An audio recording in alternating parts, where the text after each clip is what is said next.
Call the roll, please. Commissioner Underwood, Present. Commissioner Montañez, Present. Commissioner Lear, Present. Commissioner Jimenez, Good morning. Commissioner Zargis, Here. Commissioner Acosta, Chair Zarniak. Here, Mel, are you online? Not yet, okay.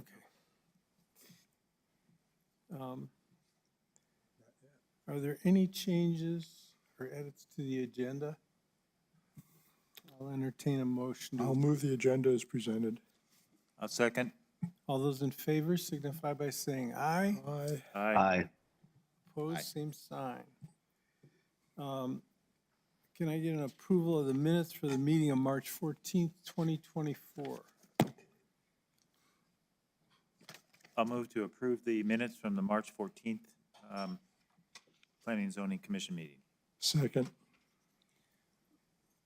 Eileen, would you note the change that you made so everybody knows for that?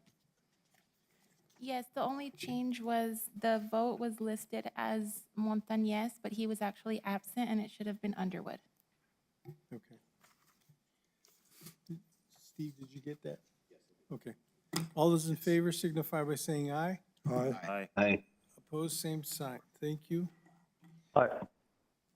Mr. Chair, Yes? I'm here present, okay? All right, Mel, thank you. Old business, case number Z24-002.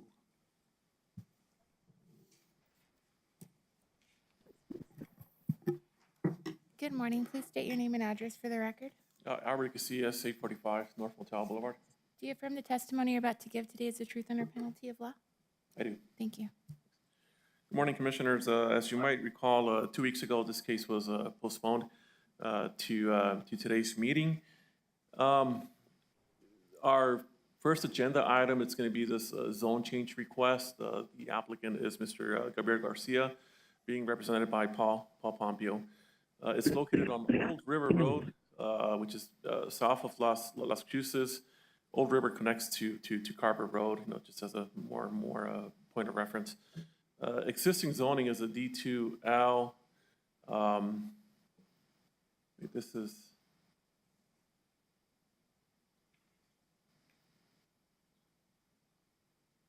it's only D2L. Sorry, that I2 that's not there. That's just a typo. So the existing zoning, just to clear that up, it's D2L.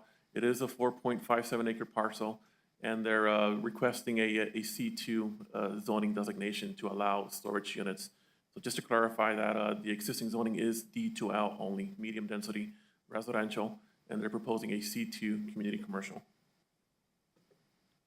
This is a location map of where the property is located. So this is the 4.5 acres right here.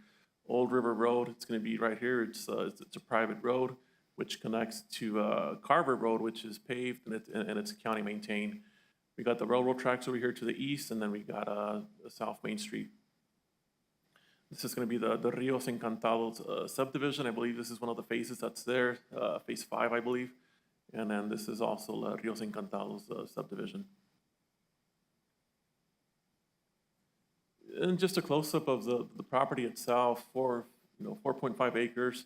Right now, there's some pecan trees on the property, Carver Road, and Old River Road right here. Here is the existing zoning map for the area. So, this whole section right here, it's all D2L, including the Rios Encantados subdivision. As we move east, we have this institutional use, which is Tomball Elementary School right there. And then we have the property on the corner over here of Carver and Main. It's designated as a C3 out here. South, immediately across the Carver Road, you'll have some industrial uses. What I added on here was just an old, the old ETZ zoning map that we had prior to the UDC coming into effect. So under the old ETC, I mean, pretty much, we had some ER5 designations out there. I guess back then, the school was also zoned as ER4, even though we had no zoning jurisdiction over it. The corner property over here that has other uses such as there's a daycare center there, there's a car wash, there's an office that does testing on materials, and then also there's an existing storage facility there at that location. That EC3 came into effect, I believe it was back in 2004, when they requested a zone change from ER6 to EC3. So that happened back in '04. A lot of the existing industrial uses that are here, you know, they've been there since you know, of course, since the ETC was adopted. The only old case that I could find for these two parcels was back for an SUP that happened back in 1984, and that was for a radio station. The most recent one that I can think of was here on this property right here, that's EC1. So these two properties were basically, you know, the north half was EC1, southern half was still residential. But back in 2018, we had Supadia come in for a zone change on those properties, because basically she was running her contractor's business out of that location. And as you can see, you know, when I go back to to today's zoning map, nothing has pretty much changed. Well, you know, '04, you know, that just transferred over to C3. All of this pretty much remained industrial. And then when Supadia came in here in 2018 for her zone change, we basically went from EC1 and residential to industrial, basically closing in that, you know, that gap and making everything out there EI1 or I1 under the UDC. But that's just kind of like you know, like a little brief history of, you know, what, you know, zoning cases we've had out there in the area. You know, '04, 84 over here for those two lots, but everything has pretty much almost remained the same since 1989 when the ETZ came into effect.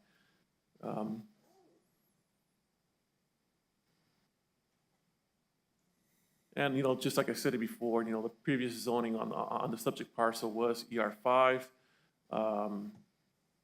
which was to provide for single-family site-built homes and moderately low densities together with such recreational facilities, public uses, and accessory uses as may be necessary or are normally compatible with residential surroundings. Albert, so on that, the very first line, it says the subject property was zoned ER5. It wasn't general industrial. No, it's just general residential district. So once again, you know, that's probably just a typo as well.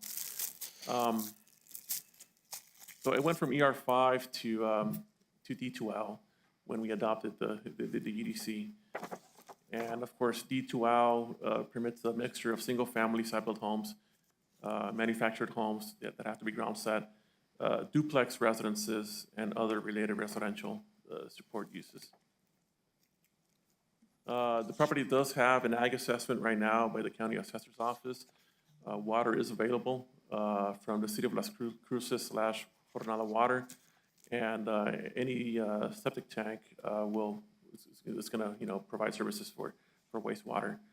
And like I stated, Carver Road is a paved county maintained road, classified as a minor arterial by the Mesilla Valley MPO. And they're proposing to go to a C2 zoning designation. Per the applicant's narrative, they're proposing approximately 125 storage units on site. Access will be from Old River Road, which will have to be improved to UDC standards. And a gated emergency access will be required and will be connected directly to Carver Road for emergency vehicles only. So when we look at the site plan, this is what the applicant submitted as part of their conceptual drawing for the zone change. We have Carver Road right here. They're going to be improving the entrance on Old River Road. This is going to be the main entrance to the facility, And, through the comments from the fire marshal, they will have to provide an emergency access. And this is what they were proposing, which, it's not going to be the main access, it's just going to be for emergency vehicles, it's going to be gated. And here we have an aerial of, the surrounding areas. Like I said it before, this is the Rios Encantados subdivision, kind of to the northeast of the subject parcel. We have the elementary school over here, and then that's the C3 commercial area that's on the corner of Carver and Main.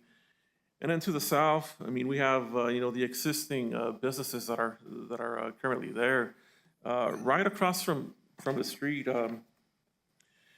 you're going to have, there's a business that retrofits emergency vehicles. You have another business that's called K&S Automotive Electric, and then also Interstate Battery System, which, that they sell batteries. And all those are located right adjacent to, right south of Carver Road. You also have a mobile home park that's grandfathered in under that I-1 district. And then we talked about Sus Padilla's business back here, which is basically where she parks all her vehicles. She has an office for her contractor's business. Couple slides. It's just going to be photos of the surrounding area and the subject parcel. So here I'm standing on the south eastern corner of the property. You have Carver Road over here. You have Old River Road back here. So I'm just looking onto the 4.5 acres. And then here I'm kind of just standing, right on Carver Road, looking north onto the subject parcel. You have the Phase 5 of Rios Encantados subdivision here to the right. That's just a close-up of that neighborhood to the east of the subject parcel. This is the intersection of Old River Road and Carver Road. I'm looking west. And here's a picture of Old River Road. And then on the other side, so this is east of the parcel here. I'm standing on Turtle Creek Avenue and Carver Road. So and I'm looking east. So this is one of the entrances to Rios Encantados subdivision here. That's going to be the driveway for Tomba Elementary. And like I said, I mentioned that there was a mobile home park, so that's basically grandfathered in under that I-1 district.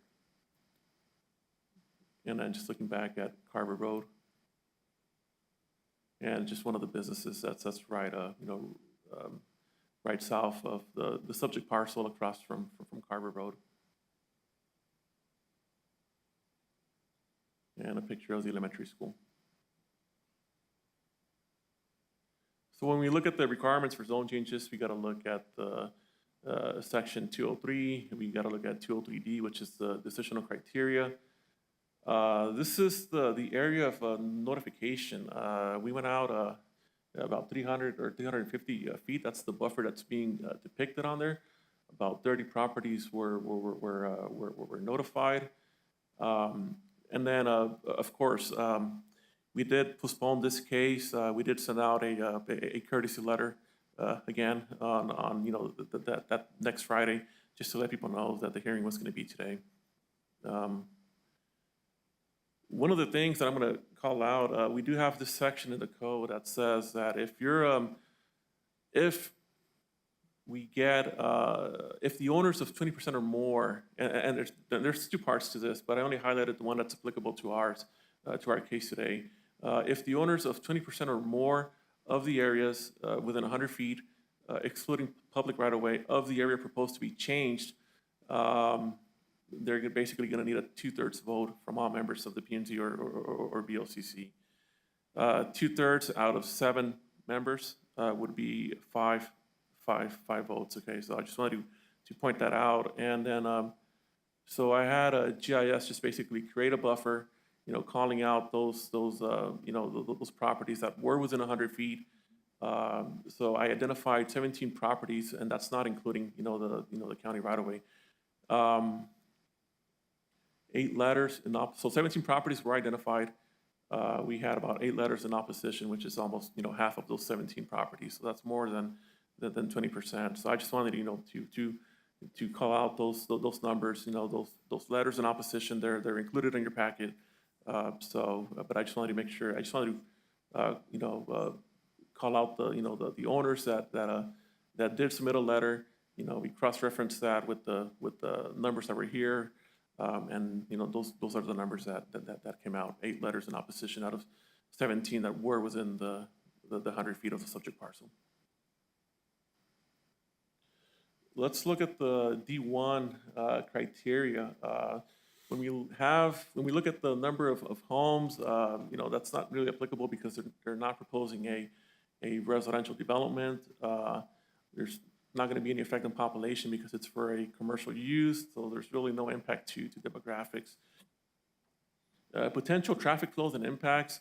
No large impact to traffic flows is anticipated. The main access to the property is from, or will be from, Old River Road, which will have to be improved to UDC standards. A gated emergency access will be required and will be connected directly to Carver Road for emergency vehicles only.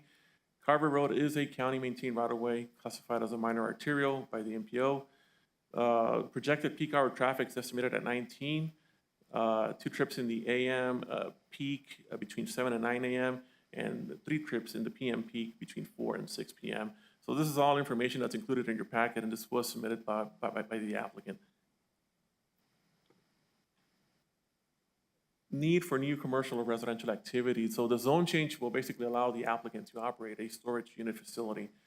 The applicant states that based on the ever-expanding population growth within Doña County, there remains a demand for small individual storage units for residents to rent. The increased value of single-family homes along with inflation and interest rates makes the purchase of larger homes out of reach for most purchasers.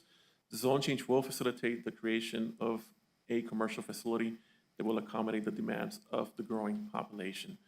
I've already stated that water is available from the city of Las Cruces. Wastewater will be handled through an existing septic tank. We do believe that there is sufficient infrastructure capacity for the proposed use. There's no evidence of any environmentally sensitive areas. The impact of the proposed zone change on surrounding properties. The property is surrounded by residential and ag development. Zoning designations within the area of notification include an institutional use, which is the elementary school, and you have I-zone right across from Carver. We do have a grandfathered in mobile home park. We do have other auto mechanic businesses that are right across from Carver. If approved, buffer landscaping, road improvements, applicable fire, life safety, and building services requirements will have to be met during the building permitting process. And then the applicant states that they will follow any BMPs that are identified, noted and included on the review and conditions required for the zone change and during the building permit application. So when it comes to D1, so to this specific section of the zone change requirements, we do believe that it meets this decisional criteria for D1. Now let's talk about the Plan 2040, the comprehensive plan. A proposed zone change shall not be in significant conflict with the comp plan or other adopted or approved county plans and amendments thereto. So we believe that this request as presented does not meet the requirements of this section, and it is in conflict with the goals of the comprehensive plan. We look at goal G2.2, Doña, which is which is going to address some issues. One of them being safeguarding and extending desirable neighborhood character and safeguarding open space. And that's under goal G2.2. Under the action item of A2.2, update codes to provide tools to support an appropriate physical structure. Under this action item, what's being called out is to preserve the existing neighborhood's character by tailoring the zones to match it and by blending extensions with the existing communities and neighborhoods. So that's one of the items that's included under A2.2 to designate locations for industrial uses where they could be convenient to residents. Zone for and create incentives for development within the existing neighborhoods and communities and as extensions of those communities. So those are all items that are called out under 8.2.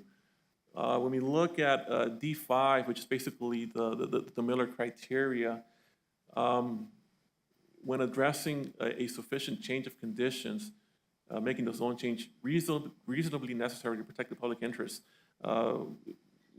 we believe that there is no evidence of a change of conditions making this necessary to protect the public interest. The zone change is not intended to cover and perfect a previous defective ordinance or to correct mistakes or injustices therein.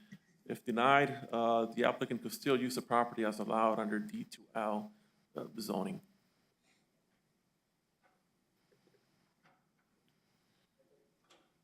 And when it comes to spot zoning, we do believe it will be a spot zone. The proposed zone change to C2 is not going to be in harmony with surrounding residential and agricultural areas of the subject property.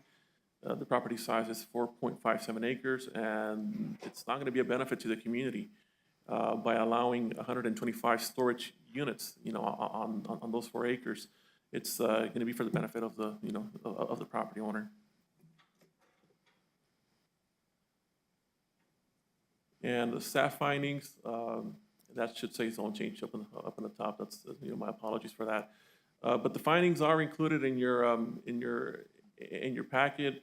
I'll read number 4 here. The zone change to a C2 zoning district would be considered a spot zone. The proposed zone change to a C2 is not in harmony with surrounding residential and agricultural areas of the subject property. The property size is 4.7 acres, and there will not be a benefit to the community by allowing the 125 storage unit facilities. Like I read before, it is in conflict with the comprehensive plan. So that's going to be the end of my PowerPoint right here. We are going to be recommending denial for case number Z24002, which is to go from a D2L to a C2 community commercial designation. So that's the end of my PowerPoint, and staff stands for questions. The applicant and the property owners are also here in attendance. Questions for Albert? And the applicant does have a PowerPoint too, I believe. No. Let me ask those who are in attendance. Eileen, did we have anyone sign up? Not yet, right? I have 3 individuals that have signed up this far. Okay, if you would, other than the applicant and the owner, if you would like to speak in favor or in opposition to this case, please go over to Eileen and sign up to speak.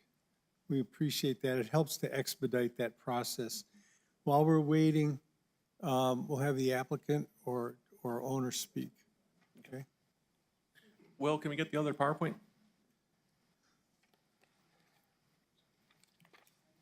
Paul, just a second. Okay. Mel, are you still with us?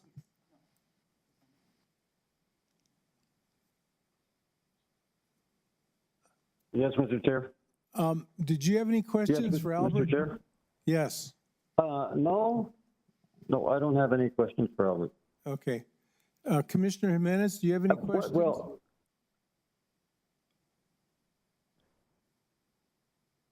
I'm just checking with Commissioner. Mr. Chair. Jimenez. Yeah, just a second. Mario, do you have any questions for Albert? No, sir, I do not at the moment. Okay, I'd like to hear from the applicants first. okay, thank you, Paul. Thank you. I'm going to swear you in. Mr. Chair, Yes, Mel? I had one question for Albert. I was writing this stuff down. Whatever happened to that radio station or radio tower? Was that vacated or not? Commissioner Acosta, that SUP was approved in 1984. I believe now that's the site of that emergency vehicle business that's there. But that's basically what I was trying to convey over. It's like that's why it's I-1 right now, because of that SUP that was approved back in the 80s. But the radio business is not there now. It's another commercial or industrial use. Okay, Okay, thank you. thank you. Paul? Thank you. Good morning.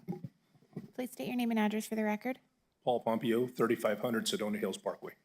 Do you affirm the testimony you're about to give today is the truth under penalty of law? Yes, I do. Thank you. Good Morning, Commission, Mr. Chairman. My name is Paul Pompeo with Sauter Miller Associates. I'll be giving a brief presentation, and then I can stand for any questions that the board might have.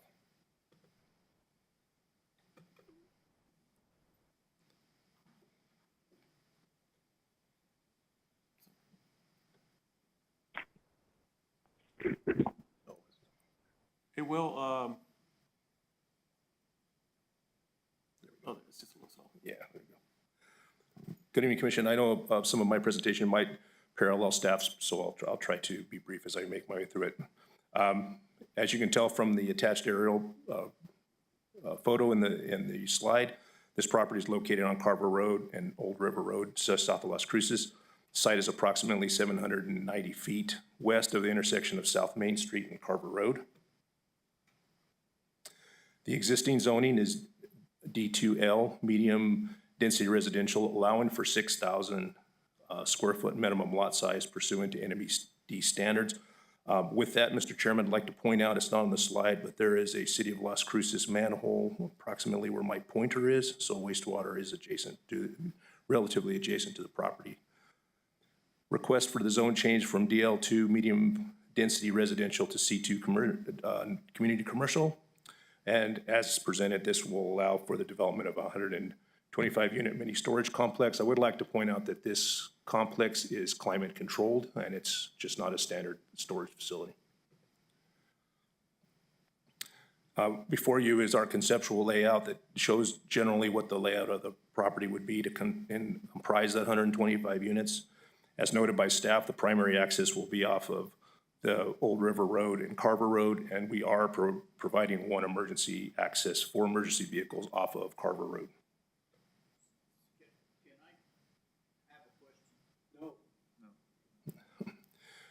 Potential number of homes, since this property is within distance of municipal wastewater, it would allow for the development of 26 units if developed under the current zoning.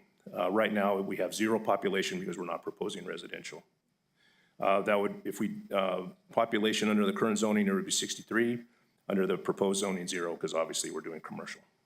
Demographics, new customers of the mini storage facility be comprised of various diverse groups based on age, race, ethnicity, gender, marital status, income, education, and employment. Potential traffic impacts, as staff has already noted, and I've provided copies of the ITE printouts for AM and PM trips. This facility would produce 19 trips a day with 2 in the AM and 3 in the PM. So as far as commercial uses go, very, very low traffic volume. Need for new commercial activity. Based on the expanding population with Doña County, there remains a demand for small individual storage units for residents to rent.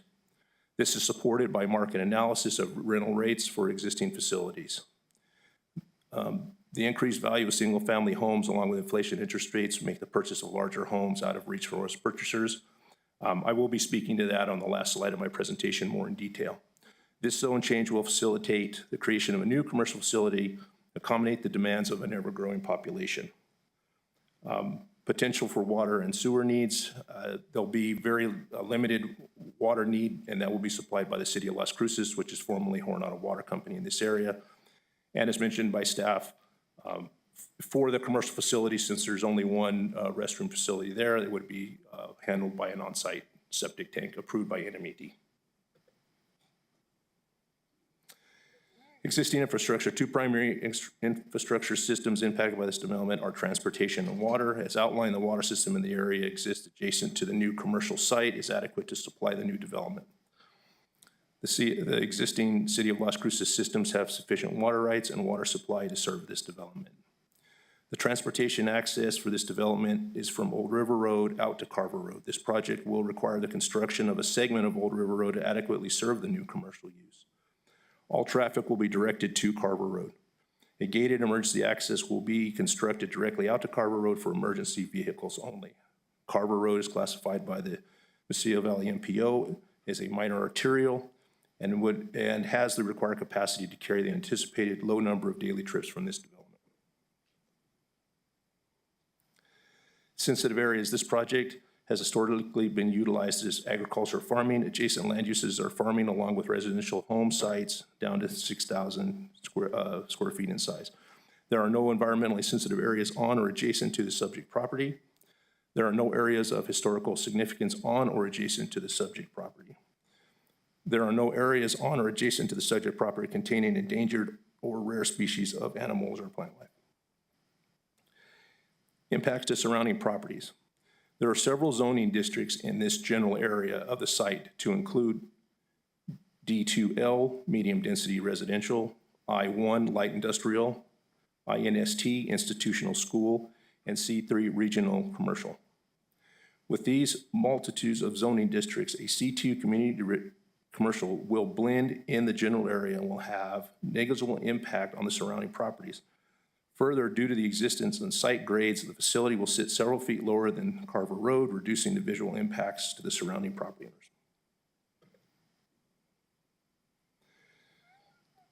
Aligns with comprehensive plan. In general, the creation of a low-impact neighborhood commercial development to meet the needs of an expanding population demand from consumers is not in conflict with the Doña County Comprehensive Plan. Creating a desirable low-impact neighborhood demand commercial use is in concert with the section's population and employment goals G1.1 and G1.2, expand economic opportunities in concert with sections strategy 2, broaden economic opportunities, goals G6.2, 6.3, 6.7, 6.8, and 6.11. Change of condition. For this property, the zone change is necessary due to the change of condition based on a population growth, expanding employment opportunities, and demand from customers in this area of the South Valley and south of Las Cruces. Most appropriate zoning designation. Based on the current demand with a specific use of low-impact neighborhood commercial development and the land tract being directly adjacent to a medium traffic volume roadway identified on the current Mesilla Valley Metropolitan Planning Organization functional classification map as a minor arterial, the commercial zoning designation of C2 is most appropriate. This allows for the development of neighborhood land use that is in demand by adjacent and regional residential property owners and therefore limits the amount of travel required to utilize facilities of this type that are not in the area. Spot zoning. The applicant respectfully disagrees with staff's interpretation of that this constitutes spot zoning. This property, which is located on the map here, is directly adjacent, contiguous with industrial zone property. Although surrounded by the other D2L, it is connected to a higher use other than the C2 commercial that's being requested. So based on that, Mr. Chairman, I don't believe that we meeting the strict definitional criteria for spot zoning.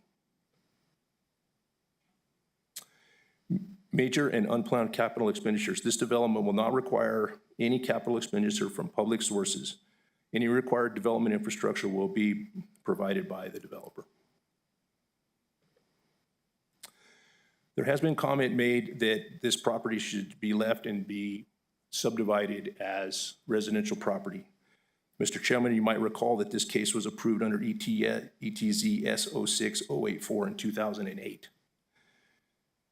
As you can see from the approved plat at that time and the approved grading drawing from that time, because this property was going to utilize septic, there was only 5 lots that could be obtained on that property. And from the grading, based on the site terrain, that there was several foot of fill was required. Of course, now under the current zoning, we would be allowed to do medium intensity uses. And because wastewater is adjacent, that could be an option at a future date if we don't, if we were unsuccessful with this.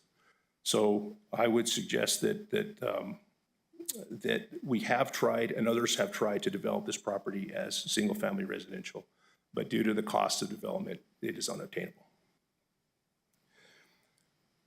Mr. Chairman, that concludes my presentation. I would be happy to answer any questions that this commission may have. Following that, I would like to introduce Mr. Gabriel Garcia, who is the property owner, and he has a few comments to make. Thanks, Paul. Questions? Mel, Mario, any questions? No, Mr. Chair, thank you. I don't have any questions, Mr. Chair. Thank you. Thank you, Mr. Chairman. Mr. Garcia will speak now.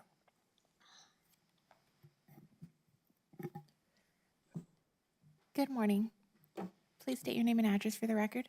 Gabriel Garcia, 1583 Paisano Road, Las Cruces, New Mexico, 88005. Do you affirm the testimony you're about to give today is the truth under penalty of law?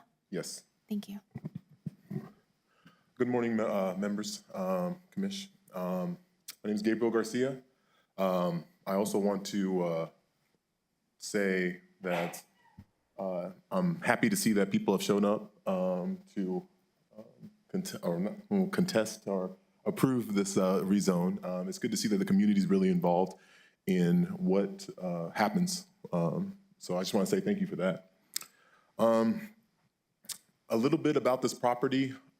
We bought this plot of land back in 2020. Was going to actually build a ranch on it. But as you can see, it's with the grading and so forth, it would have been an issue and the cost would have been astronomical. Also with the building cost due to COVID-19. About 2023, off of Paisano, we didn't build, but we bought a ranch home where we do horse boarding as well as farming alfalfa. We still own the property. At that time, I had a lot of things to store. I had a lot of things in my storage that needed to get stored. I actually called down to a couple of the storage facilities that were around the immediate area, and all of them were booked up 2 to 3 months out. One of the storage facility, we had a little conversation, and I was like, man, you guys are doing really good if you guys are booked 2 to 3 months out. And the clerk replied, yeah, you should get in the business. This is where it kind of started wanting to put a storage facility here. I know that it's something that is needed in the community, especially since there's new housing being built down the road. There's also a kind of pride. I'm not only the property owner, but I'll be the manager as well as the owner running the day-to-day operations. So it's something that I would want to take pride in, to make sure that it's aesthetically pleasing, and to also make sure that it's not impinging on people's twilight hours, as well as looking nice for the area. Kind of use the surrounding pecan trees to aesthetically bring out the building. I don't know if anybody has any questions for me or anything.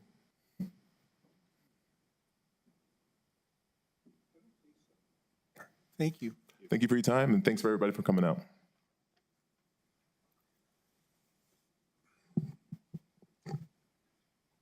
Eileen, who's first on your list? Kath Teufel?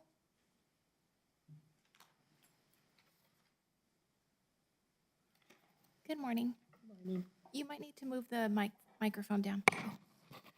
Please state your name and address for the record. Catherine, but they call me Kath. Catherine Teufel, 3910 Shady Brook Court in Las Cruces, New Mexico, 88005. Do you affirm the testimony you're about to give today is a truth under penalty of law? So help me God. Thank you. Hi, my name is Kath Teufel. I'm one of the residents that are butted up against the storage unit. Could we get a bigger picture? The one that you showed of like this, right here? Sure. Will, can you go back to my PowerPoint and I'll just scroll.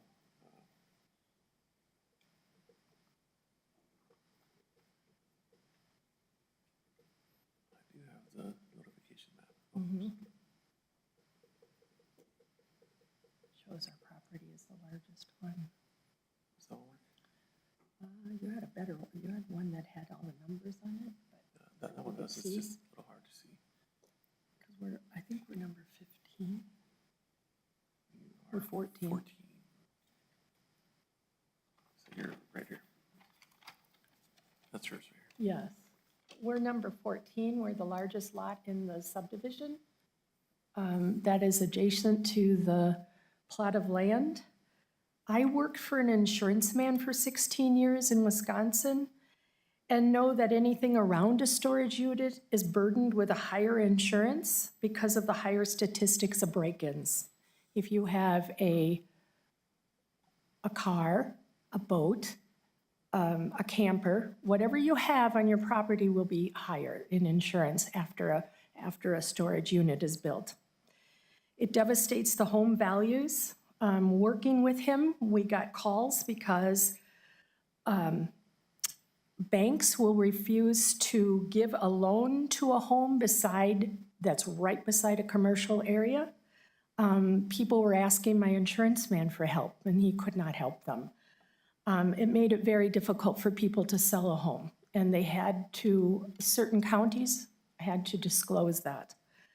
For that reason, in many states, Minnesota, Michigan, there was many states, they do not allow the building of storage units next to a subdivision or a school.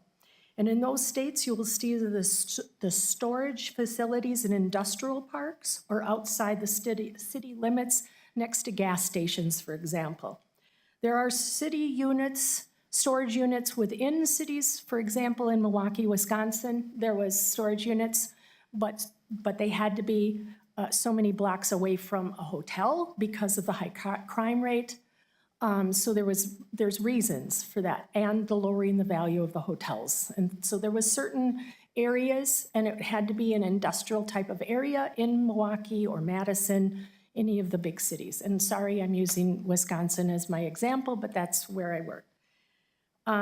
The storage units have high crime rate, devaluing units, devaluing anything around the units. To put the storage unit in an industrial park or commercial areas where they belong, please, not next to beautiful homes. Our home, our piece of land, we have number 14, we have the largest lot in the neighborhood. Our home was valued over almost $500,000 right now. They're beautiful homes. We already have a storage unit on the other side of Tomball School. He tells us that, and I know this for sure because I talk to him in the morning. I go out walking every morning. He goes out every single morning and he walks the perimeter because they cut through his fence. He's had to put razor wire in the ground because I myself called the police and I caught someone trying to dig under the fence. The homeless tries to dig under, and he says now he has to deal with the homeless and the illegals both. For example, there was a man that I talked to that he did have a big, huge motorhome in this facility, in the storage unit. He drove up finding that there was illegals actually pulling out the toilet, the sink, the cabinets, the kitchen cabinets, the table, the steering wheel, all the chairs, and they were auctioning them off. He has it on film.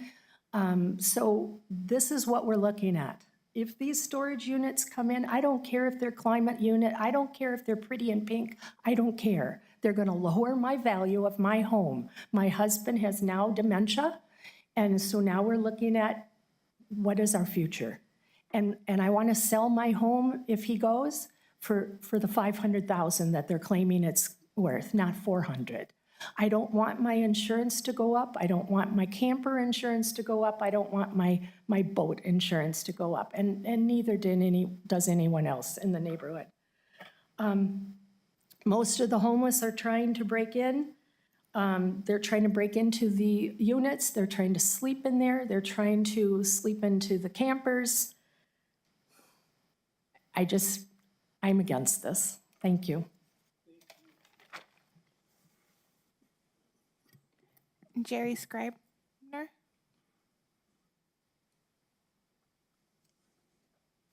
Good morning. Please state your name and address for the record. Jerry Scribner. I live at 3907 Shady Brook Court, across the street from the last speaker. Do you affirm the testimony you're about to give today is the truth under penalty of law? I can't quite hear you. Do you affirm that the testimony you're about to give today is the truth under penalty of law? Yes. Thank you. Actually, it's mostly opinion. First, I want to thank the staff for a really thorough and excellent report. I learned a lot. And I agree completely that this is just classic spot zoning, and that's one reason for being against it. I'm sympathetic, actually, to the owner. I'm glad he spoke. We lived in California and had horses for more than 50 years, so I have a soft spot for horses, and there are quite a few horse facilities, actually, in this area, but on the other side of the street. We bought this house because it's next to Tombaugh School. My wife was a school principal. We love hearing the kids laughing and playing and so forth. It does create quite a traffic situation every morning and every afternoon. And we've lived here now for 4 years, and frankly, my biggest concern, if I were on the board, would be the traffic on Carver. It's a very narrow road, and with the development further down, the only other time I appeared in this room was in front of the county board, and the issue had to do with the traffic coming out of the development further down Carver. But what I want to speak to, and this map doesn't show it, but the maps that show the zoning as it presently exists,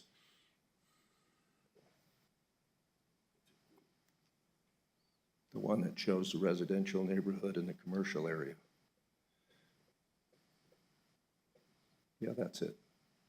So I don't know to what extent we really need storage units, but I have nothing against storage units per se, but they are commercial, and in the area that's brown, right on the corner of South Main and Carver, next to the school is 2 acres, I believe is, for the map, zoned commercial.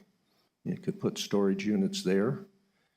Across the street on the southeast corner is a huge area that's obviously going to be developed for commercial frontage and so forth along South Main, and it'll serve both sides of South Main.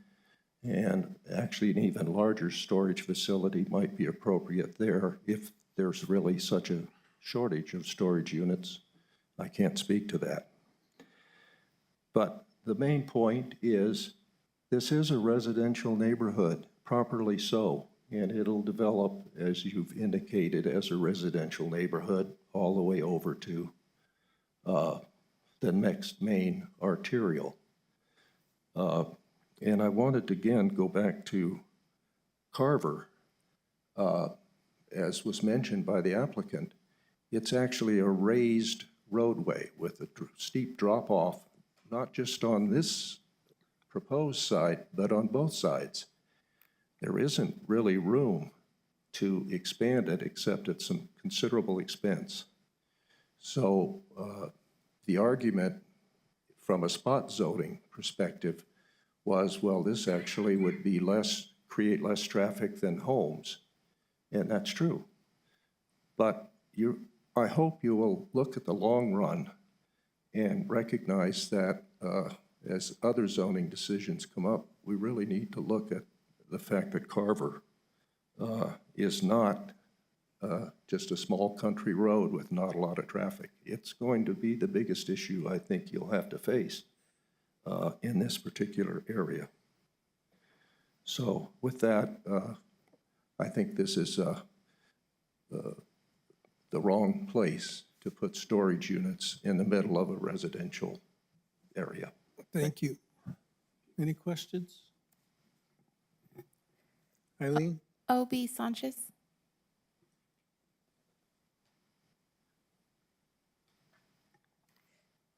Please state your name and address for the record. My name is Horacio B. Sanchez. I live at 3912 Turtle Creek Avenue, right across from the elementary school. I also realize Do you affirm the testimony you're about to give today is the truth under penalty of law? I'm not giving a testimony, I'm giving a property owner's how I feel. It is testimony, though. it goes into the record. Well, that's fine. So It can go into the you have record. to answer her question, though. Thank you. Eileen, go ahead.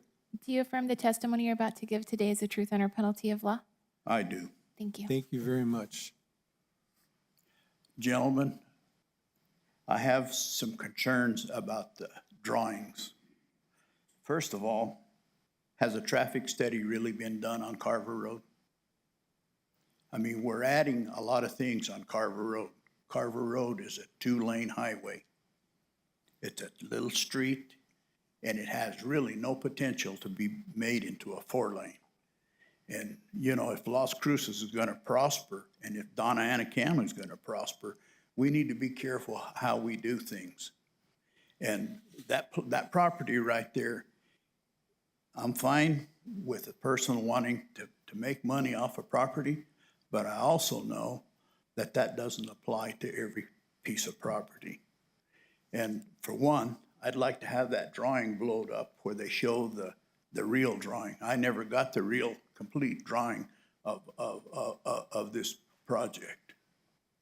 Will, can we go back to the applicant's PowerPoint?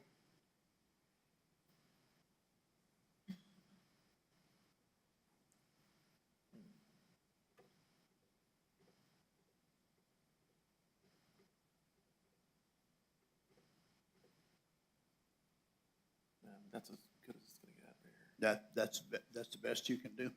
Okay. Well, when you look at that drawing, and I don't know if you people realize this or not, and I'm sure you do because of where you are in the position you hold. But one of the things that makes a place thrive is to have an egress and regress. That drawing you have there doesn't have egress and regress. It has a gated, it's gonna have a gated, locked exit or entrance for emergency vehicles. That only leaves one entrance to that property. Because if it's locked, you're gonna have to call someone to open that gate for an emergency vehicle or for somebody being injured in there. So that's one of the drawbacks of that. That property sits way below Carver Road. It's probably one of the deepest ones there. And also the pictures that were showed, they showed everything with no traffic. That school zone ends right there on Old River Road. And that's gonna be built within that school zone. And whether it's however many cars that are gonna be on that road, it's pretty dangerous to look at that road. The garbage people even have to back up across the road to get into that one home on the other side of the road of Carver. So when you talk about emergency exit, that's just a cover-up for egress and regress. That's the one issue. The other issue is the drainage plan. That property is probably, from the very top of that property to the bottom, it's quite a drop. And it's also below a flood place. You have a flood ditch up there where, you know, if you have a flood in that area, you have a ditch that makes a real sharp corner, and that has broke in the past. And what's that gonna do to the battle zone? Has that been figured? Do we know what's gonna be in them storage buildings? You know, property owners aren't gonna put stuff that's dangerous in their home and in their garages because they realize that their insurance won't cover that. A storage rental, them people aren't gonna care what they put in there. And that's something that needs to be paid attention to. And those are the big ones that I have. And also there's only about 8 homes that are gonna be affected by that. You know, because those are the homes that border it, and just looking at it in that respect. But if you look at that, and people saying, well, the lighting's not gonna be a problem. Sure it is. They're gonna stick up poles and put lights in there so they can illuminate their property, their storage unit. I am totally against the storage unit in that area. We're gonna have wrecks, we're gonna have all kinds of stuff there. And right now, it's pretty dangerous, Carver Road is. because people don't obey the speed limit. It's a posted 35-mile-an-hour zone, and I see cars going down that highway 50 and 60 on Carver. So that's also a problem. Somebody trying to go in and out with garbage trucks and everything else. There's a guy that has a trucking company across the road. He can't make the corner there sometimes.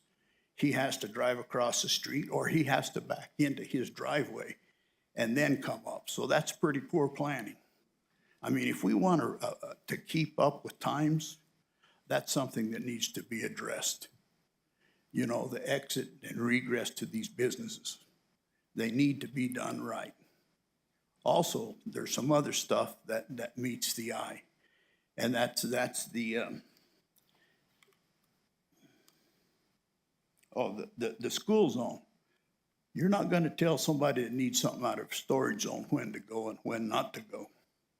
And that is a very congested area in there. And it's just not designed for that. So sad but true, the property owner needs to realize that's gonna hurt the value of other people's property there. And the insurance rates are gonna go up, absolutely. And that's all I have, and I'm totally against this being approved. Thank you. No, not yet. No further comments. Is that it? Did you want to make another comment? Go ahead. In the mornings when we have doctor's appointments, we cannot go to Main Street because of the traffic being so bad. We have to go all the way down to 28 and go around to go to our doctor's appointments. I did own 3 companies that I had to use storage units because I'm an interior designer and a professional stager. I worked for Hakes Brothers for many years here, and I had to use storage units. For this man back here to say, oh, it's only an average of 19 per day, I don't think that's truth, because in one single day there was times where I literally used the storage unit with my moving trucks and things, sometimes 20 times in a day. In 1 week's time, I was there sometimes over 80 times in a week. So to say 19 people a day will just be driving there, no, I don't think so. Thank you. Any questions? Paul?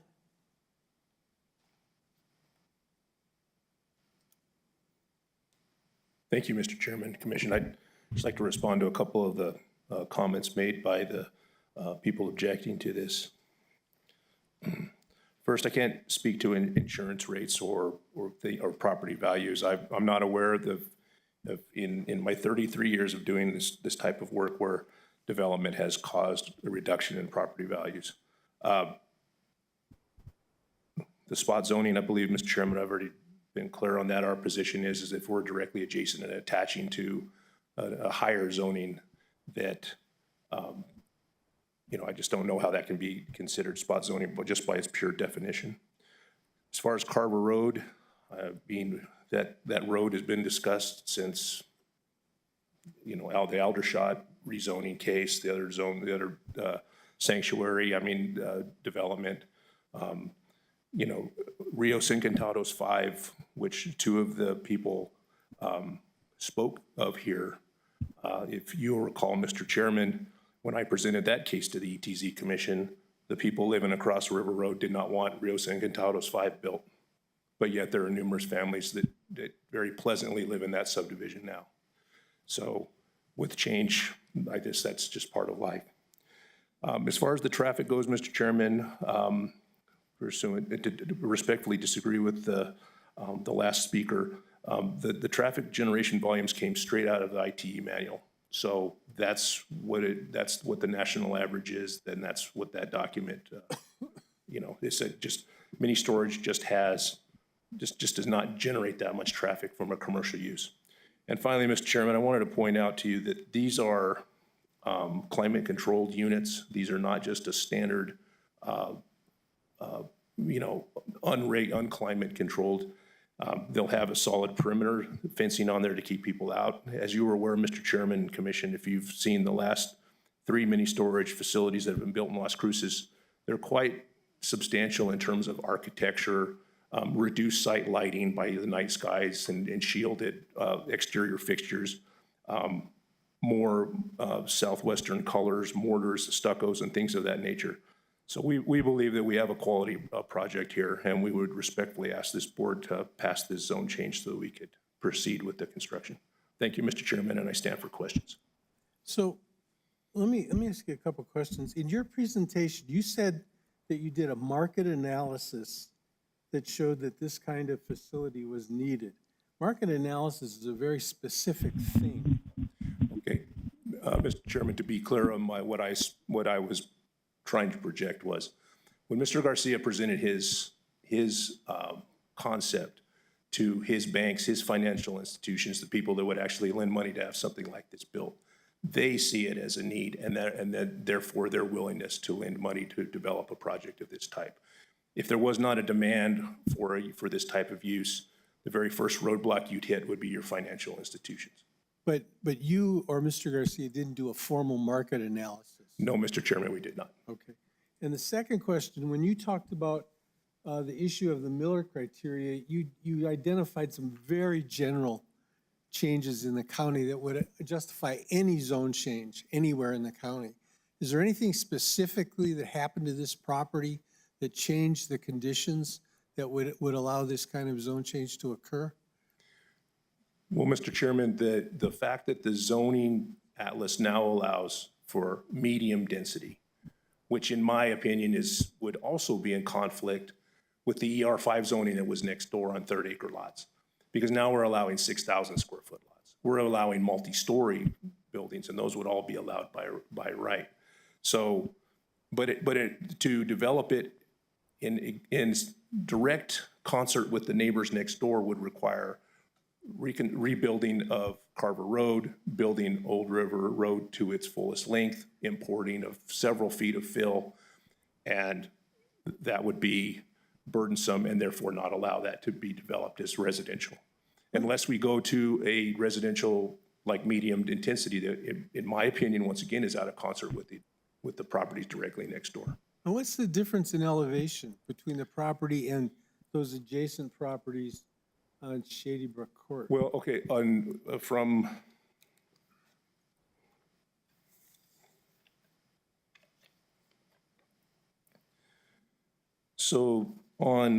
just to be specific, Mr. Chairman, on Old River Road, there's an elevation of about 74 on that road.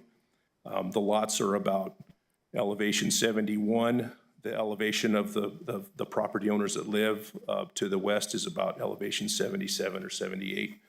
Carver Road is about elevation 76. So we sit anywhere from 3 to 7 feet below adjacent properties and roadways. Thank you, Paul. Any other questions?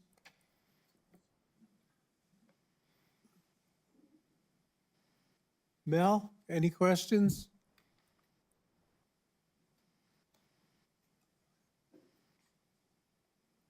Mario? No, sir, Mr. Chair. Okay. Thank you, Paul. Thank you, Mr. Chairman. One question more for staff. Okay. Looking at the suggested zoning, Albert, Commissioner Zargis has a question. with the commercial zoning, looks like the spot zone is part of the thing. There's a whole bunch of industrial area right across the street. I guess I should have done my homework on this one, but isn't an industrial area like an I-1 or an I-2, would that also support this type of storage units? Yeah, I believe it will, but I can double check real quick just to make sure. Yeah, please.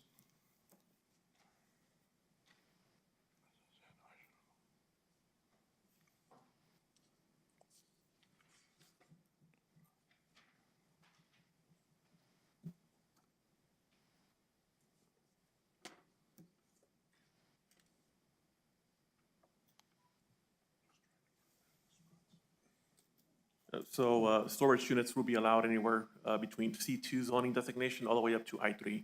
So C2, C3, I1, I2, and I3 all would allow for mini storage units. Okay, thank you. Any other questions?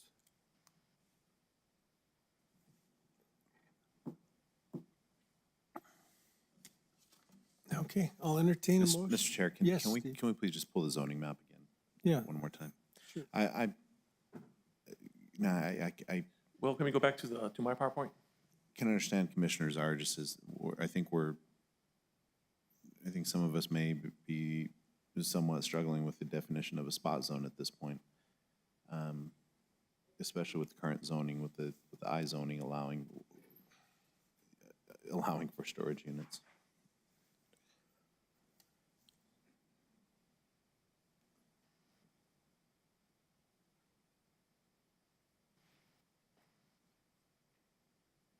And Albert, where is I do know that there is an existing parcel with storage units, and it was mentioned in testimony as well. Can you point out where exactly that one is? Real quick, Commissioner, right about here, and I can go to the,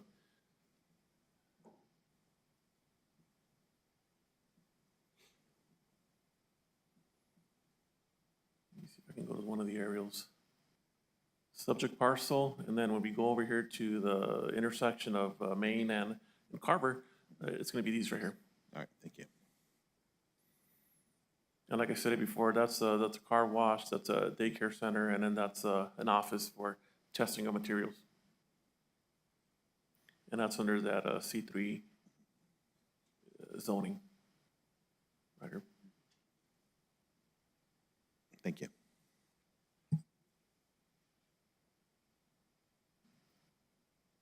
So your staff has determined this is a spot zone only because the applicant is applying for a C2. If the applicant had been applying for an industrial zone, that would not be considered a spot zone.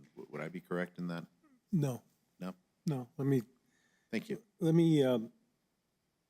So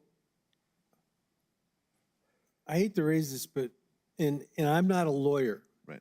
But I'm gonna use Mandelker and Freilich, who are two land use attorneys. This is what they say about spot zoning. It's the process of singling out a small parcel of land for a use classification totally different from that of the surrounding area.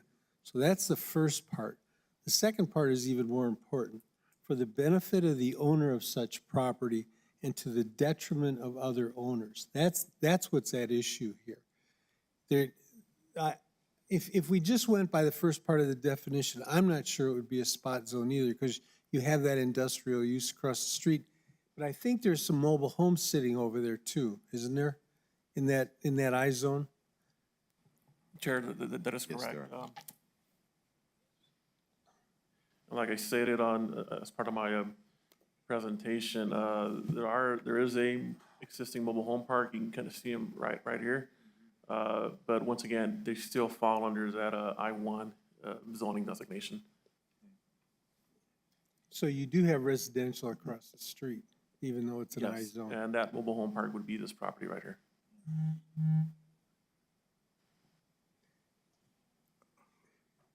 Bill? One other thing. Been a lot of discussion about about Carver Road. I'm just wondering here, we've heard from the applicant about a minimal traffic flows. If this property were to be developed as a D2L, that would be even more traffic on Carver Road than this, wouldn't it be? Oh, yeah, definitely. Yeah, the traffic generation would be much higher. Yeah, just. I think the applicant also stated that under D2L, if sewer was available, then they can even go down to 6,000 square foot lots. So. Yeah, I'm just thinking if this were maxed out, the number of houses that could go in there. Tough one. Thank you.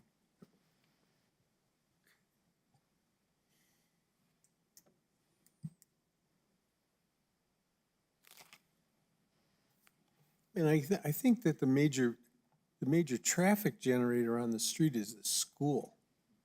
And it's in the morning and in the afternoon, right? That's when it starts to back, and they do back up on Carver Road.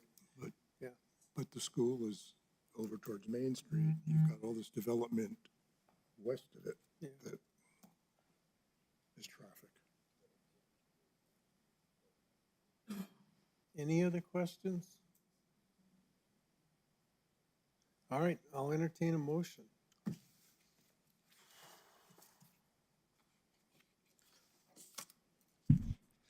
No, guys? Just skip me, yeah. I will move based on the findings of fact. Bill, put it in a positive Yeah, okay. Based on the findings of fact and the approvals and testimony, I move approval of the zone change in case Z 24-002 with the conditions of improvement of the properties and road as suggested by staff. Can I get a second? I'll second that. Okay, just so everybody understands, their motion in the second doesn't mean that they're voting for or against it. It's just a motion to get it on the table so that we can consider it. I'm going to close it to public comment. And if the commission doesn't have any other discussion, we'll take the vote. And remember, Albert, would you restate what you said earlier because of the 20% opposition?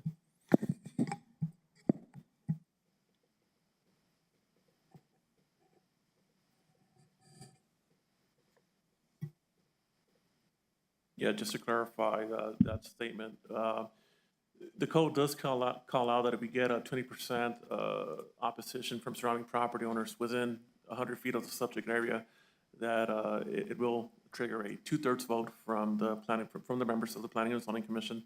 So because we do have 7 members, that would be a minimum of 5 votes in the positive to approve the request today. And just one last comment. If you vote for denial, which would be a no vote, you need to state your reasons. Are we ready? Call for the question. Eileen? Commissioner Zarges, No. Commissioner Jimenez, No. Commissioner Lear, No. Commissioner Montañez, Yes. Commissioner Underwood, No. Commissioner Acosta, No. Chair Zerniak. No. So I'll state my reasons real quickly. I don't think it meets the Miller criterion. I don't think there's a change of condition here. And secondly, it does, although it goes in favor of some of the comp plan goals, it's also in opposition to some of the comp plan goals. And that conflict led me to vote no. So I'm going to start. Commissioner Underwood? Yes. Rationale? My rationale would be, of course, staff recommendations. Over 20% of the neighbors are opposing it, and many of them are here. And the fact that it meets that definition of spot zoning, the significant conflict with the comprehensive plan, that it adversely impacts the neighborhood, the lighting is another reason. Those are my rationale for voting the way I did. Bill? Basically the same. I agree with staff. I consider it a spot zone. If it were industrial, I would probably have voted differently. But as a commercial zone, I think that it's a spot zone. And also, I'm thinking about all the people who live around it and how they would be impacted by it. Commissioner Lear? I would agree. I think it's been established that the staff believes it's in conflict with the comprehensive plan. I also believe that it meets the second criteria for spot zoning. There's also obviously a perceived negative impact to the neighboring area. But I also think there was not an establishment that there's been a change in conditions. And so that's why I voted no. Thank you, Dan. The other thing I was concerned about was this finger of residential that would be isolated between the school and a commercial use. That's problematic. I don't know what you do with the property, but isolating those properties is a concern. I'm not concerned about property values dropping, though. Mel, Yes, Mr. Chair. can you give us your rationale for voting no? Well, I believe it doesn't meet the UDC standards, and I don't think that it meets the Miller criteria. It was a strong argument by Paul Pompeo. The problem with that is I just don't feel that it meets the criteria, so I consider it a spot zone. Thank you, Mel. Mario? Yes, Mr. Chair. I too agree with the words mentioned by Commissioner Underwood. I too agree with staff analysis, spot zoning, and support the concerns of the neighboring community. So for those reasons and all those mentioned by yourselves, I voted no. And just to be complete, Steve, did you want to say anything? I guess I can, my struggle here with this, and it's, we have quite a few conversations regarding spot zoning. I personally do not see this as a spot zone, or maybe this, if it were a spot zone, is not as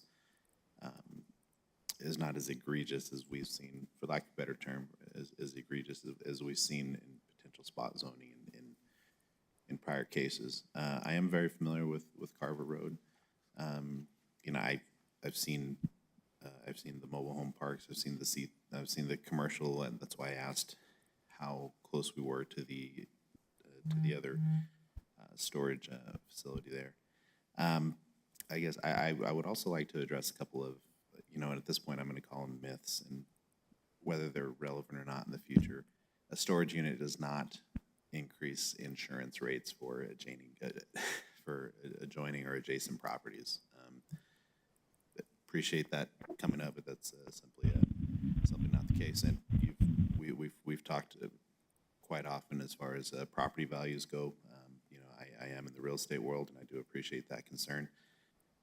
You know, however, that not only can that not also be, you know, a true statement depending on this case. However, it's on this case, but it is also not a property owner's responsibility. And I've struggled with this question that's been brought up. Is it a property owner's responsibility to maintain or increase property values around them? And in my opinion, it is not. I do appreciate the applicant, and the applicant has brought up has done some extensive research and made some very, very good arguments and presentations. And I did feel that the overall spot zoning question, I just could not get answered, and that's why I voted in favor. Okay, thank you. Paul, thank you for the presentation. Mr. Garcia, you have the right to appeal to the Board of County Commissioners, and I want to thank the neighbors for attending and stating their opinions. Thank you very much. Case number SU 24-002. Good morning. Chair, Commissioners. Good morning. Good morning. Please state your name and address for the record. Charlene Santisteban, 845 North Motel Boulevard, Las Cruces.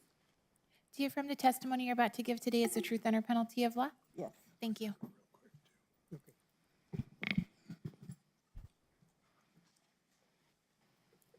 Okay. This is agenda item SU 24002. The owner applicant is Alvaro A. and Eileen J. Oliva. The location is 1101 Bado Drive in Bado. The zoning is C2 community commercial, and the request is a special use permit to operate a cannabis retail business. This is the location map. This is the land use aerial. The subject property is 4.5 acres, is zone C2. The surrounding area is commercial to the east and west, single-family residential to the north and west. The nearest residence is approximately 200 feet roof to roof. Prior to 2006, a mechanical and welding garage, it's now defunct, operated in the now vacant building of 1,344 square feet. Water and sewer provided by the Lower Rio Grande Water Association. Access is from Bottle Drive, a state-maintained road, and it's a minor arterial. This is the parcel close-up. And you can see that the property is vacant all in the back. This is 2023. This is the zoning map. On February 22nd, 2024, the applicant Oliva submitted an SUP request to operate a cannabis retail establishment for the sale of cannabis. The applicant is proposing to sell cannabis products in the existing building, which will be remodeled to meet code compliance for a commercial cannabis dispensary. The applicant is also proposing a mercantile business at the same location in the same building with a wall separating the businesses, which is allowed by right with C2 zoning. The establishment will operate 7 a.m. to 9 p.m. Monday through Saturday, 9 to 2 on Sundays. There will be 2 employees on site. It will be owner-operated.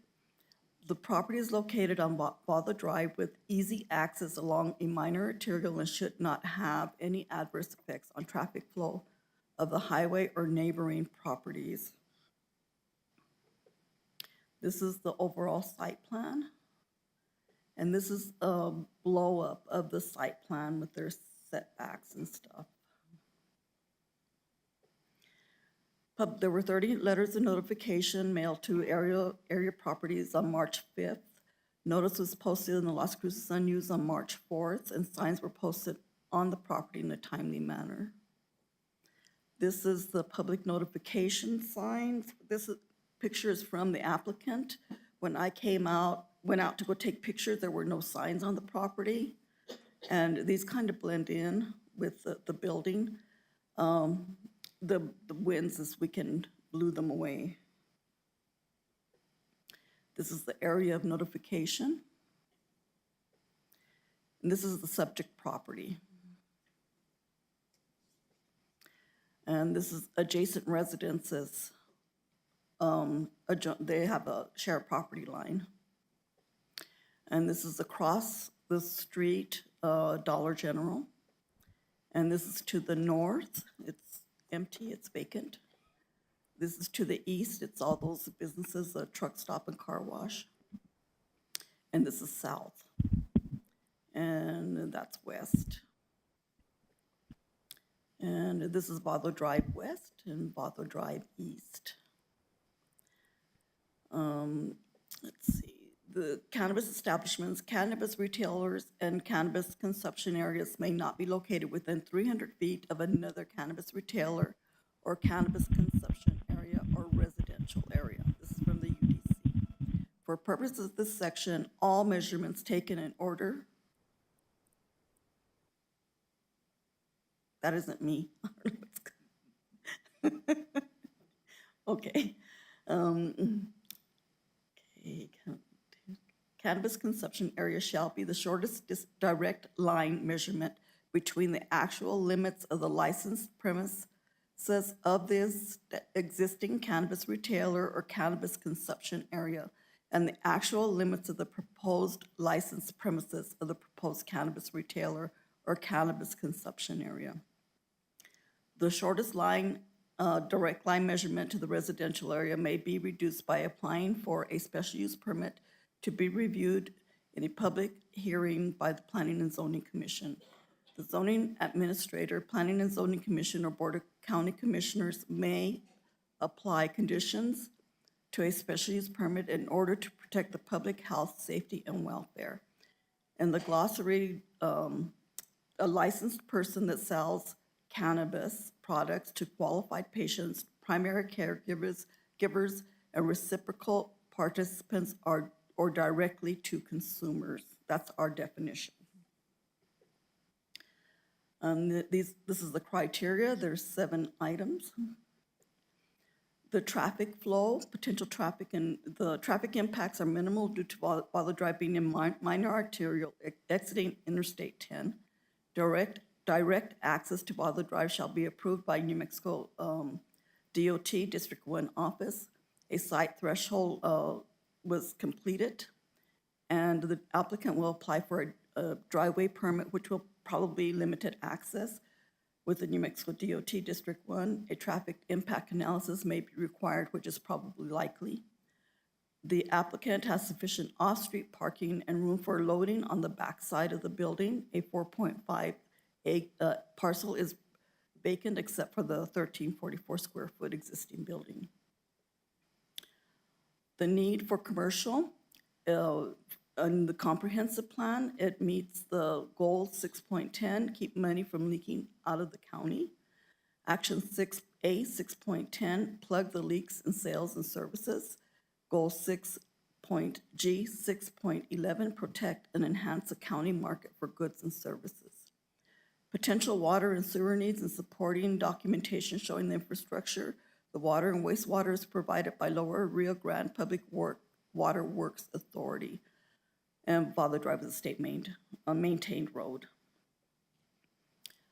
The extent of the capacity of the existing infrastructure and public facilities. The area is a commercial hub with 2 truck stops with amenities for truckers, a car wash adjoins the property line to the east, and a Dollar General is across the street to the south. Bottle Drive is a minor arterial with access to Interstate 10 and can accommodate increased traffic. A pre-app meeting is required to determine requirements from building services, flood, engineering, and fire. And the racetrack is also there, the Bottle racetrack. The environmentally sensitive areas, the applicant completed an environmental clearance from the New Mexico Cultural Resource Division. No cultural resource survey is required, and no environmental survey is required. 6, impact of the proposed SUP. The proposed business is approximately 200 feet from the closest residence, roof to roof. This will be a cannabis retail facility. The property will have to meet all security measures as required by the Cannabis Control Division, including security, alarm system, digital video surveillance, commercial grade locks, limited access areas, lighting, and fencing requirements for outdoor areas. The implementation of best practices, applicant will implement best practices, management practices. A certified contractor will follow best practices to construct the required fencing, landscaping, buffer, etc. All rules and regulations stipulated in the New Mexico Cannabis Regulation Act will be followed. And the staff findings, the property is outside of any incorporated municipal zoning authority and is within Doña County. The duties of the Planning and Zoning Commission may receive, hear, and make final determination to approve with conditions, or deny applications for variances, special use permits, as prescribed by and subject to the procedures established in the UDC. Public notice requirements have been met. Decision criteria of the SUP is consistent with the health, safety, and general welfare of the residents. Table 5.1, land classification matrix, cannabis micro business producer, cannabis retail requires a special use permit in the D1, well, it's not a D1, it's a C2. No cannabis establishments may be located within 300 feet of residential areas, school, K-9, and daycare centers. The Cannabis Regulation Act includes a social and economic equity mandate. It encourages adoption of procedures to promote and encourage full participation in the cannabis industry of representatives of communities that have disproportionately been harmed by rates and arrest through the enforcement of cannabis prohibitions, and encourage racial, ethnic, gender, geographic diversity, and New Mexico residency among licensed applicants, licensees, and cannabis industry employees. Policies must also encourage representation from rural communities, which this is a rural community. that are likely to be impacted by cannabis production, including agricultural producers from economically disadvantaged communities. Number 8, the Planning and Zoning Commission and Board of Commissioners may apply conditions to the special use permit in order to protect the public health, safety, and welfare. Staff findings, these are the staff recommendations.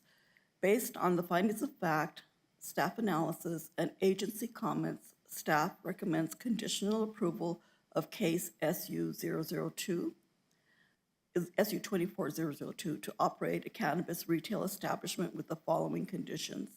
A pre-application meeting with building services, engineering, flood, and fire will be required to meet applicable construction, fire, and life safety codes. Approval of the SUP will only be for cannabis retail. Hours of operation will be from 7 to 9, Monday through Saturday, 9 to 2 on Sundays. A site plan to comply with UDC standards must be submitted. This concludes my presentation. Questions? Charlene, can we go back to the definition of cannabis establishments? Sure.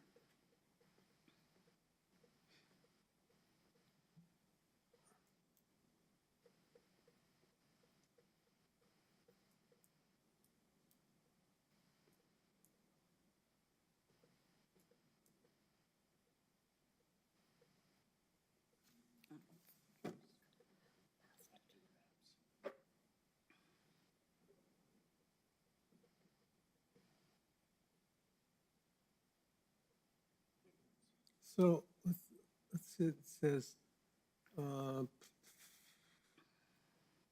shortest direct line measurement between the actual limits of the licensed premises of the existing cannabis retailer or cannabis consumption area and the actual limits of the proposed licensed premises of the proposed cannabis retailer or cannabis consumption area.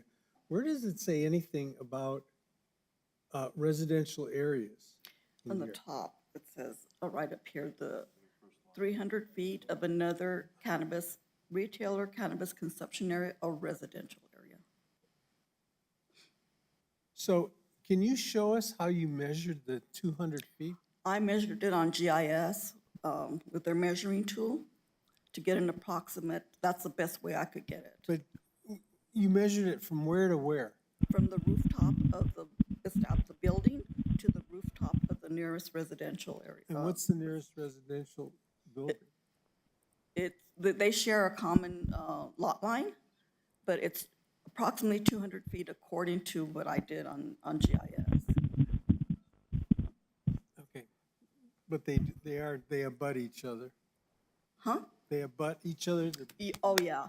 But there's quite a bit of space between the, let me go to the,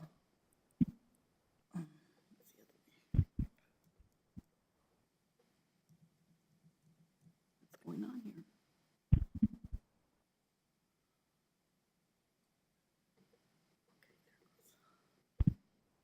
Oh, there it is. Here's the, this is from the rooftop here I have a to question for here, to staff, I this think. nearest, to that house. I don't know what happened. I have one maybe ignorant question. Has to do with the hours that are present. Is there any limitation on the hours? I see it's approved or recommended approval. But 7 a.m., is that a limited? I mean, that seems rather early for an establishment to open. To open? Is there any limitation? I don't know if there's limitations with the state. We don't have limitations in our UDC, but the state may, and I don't know if that's what, that's a question for the applicant. We can make it a condition. Yeah. Oh, yes, we do in the UDC, 7 a.m. to midnight. But because they're asking for a special use permit, we can limit that further. Yeah. Yes. Okay, anything else for Charlene? Mr. Chair? Yes. Oh, okay. What kind of an instrument do you actually use to look direct line? Do you use a measuring tool as the electric company, or do you use a tape measure, or do you use a survey, or what? No, I use GIS. They have a measuring tool on there that you can zoom in to the area and click on the rooftop of the establishment to the nearest rooftop of the residence. If there's a house there, you measure that with the measuring tool on GIS. Okay? Okay. Thank you. Sure, thank you. Let's hear from the applicant. Good morning, Commissioners. Good morning. Good Thank you for your morning. time. You wanna- Please state your name and address for the record. It's Alvaro Oliva, 1250 Carlaco Road in La Mesa, New Mexico. Do you affirm the testimony you're about to give today is the truth under penalty of law? Yes, I do. Thank you. Will you be speaking as well? Yes, I will. Okay, I can go ahead and Wait, why swear. don't you, go ahead and swear in. That's fine. Good morning. Please state your name and address for the record. Yes, my name is Ilem Oliva, and it's 1250 Harlaka Road, La Mesa, New Mexico. Okay, if you can scoot closer to the microphone as well. Yes. Would you like me to repeat it? Yes. My name is Ilem Oliva. My address is 1250 Harlaka Road, La Mesa, New Mexico. Do you affirm the testimony you're about to give today is the truth under penalty of law? Yes. Thank you. Go Good ahead. morning again. Well, my name is Alvaro Oliva. We're proposing to do this kind of business for. We're currently we're growers for cannabis. We have our license, and we would like to. I'm sorry, I'm kind of nervous, but yeah, we would like to see if we can get approved to sell our own products in our own store and make our community better, you know? So, Charlene said in the statement that you were going to basically split that building between a cannabis and a mercantile. What were you going to sell in the mercantile? We currently have a feed store in our property. We live from selling feed, animal feed. That's our business right now, as growing cannabis.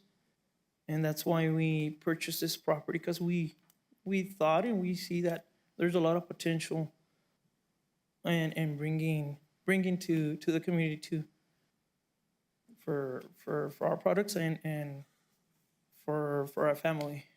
By any chance, did you speak to the property owners of the residents closest to you? You know what?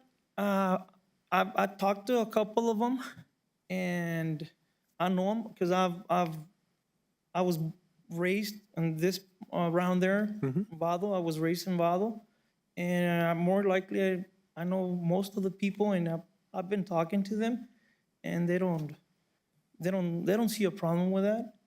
They are all forward. They're in favor of us to bring in those services to the community. Okay. Steve? Yes, thank you, Mr. Chair. So you're currently cultivating Yes, sir. off-site right now, so your product will be going Yes, into sir. this establishment? Okay, thank you. Anybody else? Mr. Chair, I do have a question of Mr. Oliva, not to question your business practice, but what prompted you to pick 7 a.m. as an opening?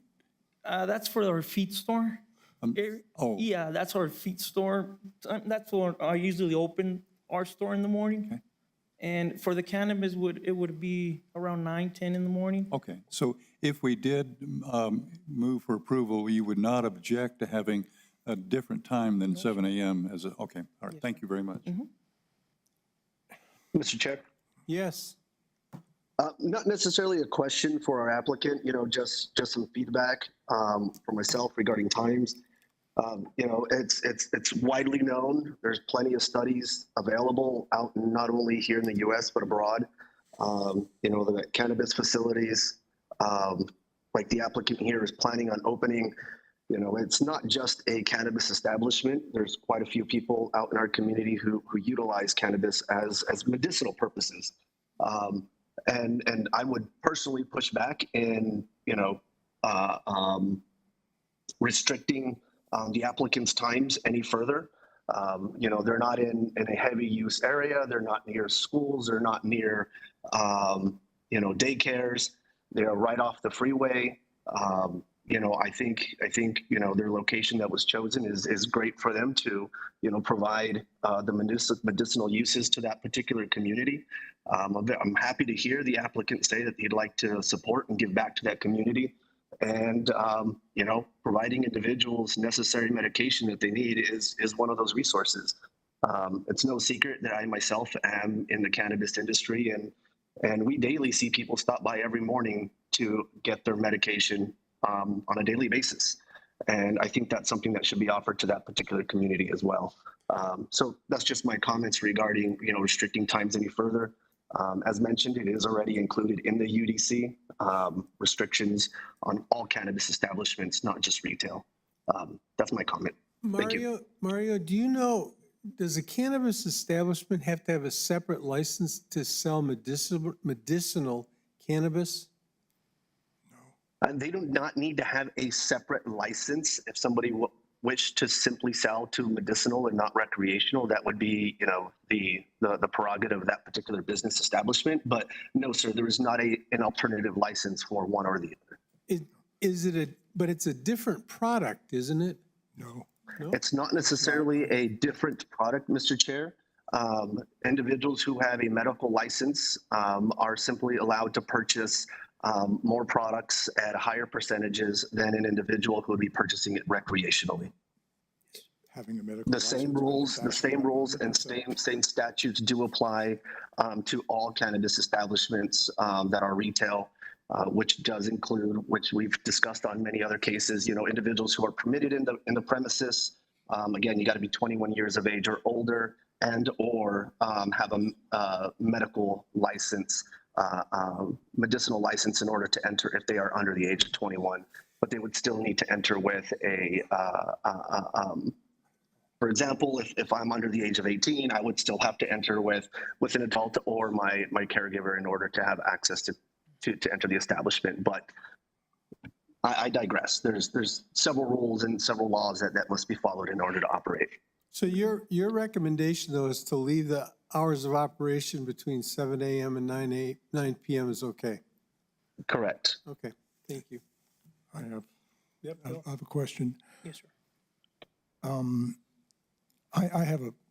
Number one, I have a permit for, Yes, sir. so I am not opposed to marijuana. No.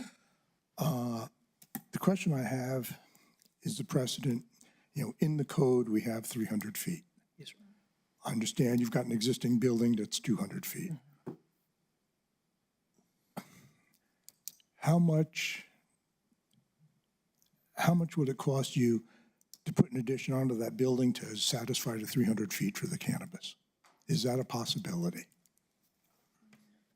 Put an addition out the back, so you'd say, let's say put an addition out the back so that section would measure 300 feet. Would that be a possibility? I mean, I understand you've got the existing building, and I just have a problem with the precedents. This isn't the first SUP we've had to lower these limits, and either we need to be looking at the footage in the code, or, you know, Yes. I just have a problem with the precedents. Right. Well, as far as monetary, there would be an issue for us as far as building another building separate from that one just to make the 300 feet. But I mean, there is options, you know, that we could look at if that it comes to that being the main concern or the main for a denial per se, that maybe we could maybe put a Connex, which was, I don't know if you know those storages, like set back to a satisfactory distance from neighboring houses. Or building up a higher fence, that way, I don't know. If the line of sight is the issue, yeah, like my husband said, we could put up maybe a metal fence or something just so that it doesn't make anyone in the neighborhood feel, you know, uncomfortable. It is a very trafficked area. There's a lot of commercial. I'm sure, like the neighbors already have that, are aware of all the traffic and the people around. So there is also the speedway, the track, and they're used to a lot of traffic down that road. Our and- intentions is to do a drive-through. Make it Yes. easier for a lot of people that are handicapped and they don't have to, It looks to me like from the, if you look at the image that's up here, it looks to me like you don't have that option. That there's really no way to build that extension. You'd basically have to put that building way at the back end of the Yeah, into property, the back. okay? But I want to have let me have you sit down for just a second, okay? Sean, could you come up, please?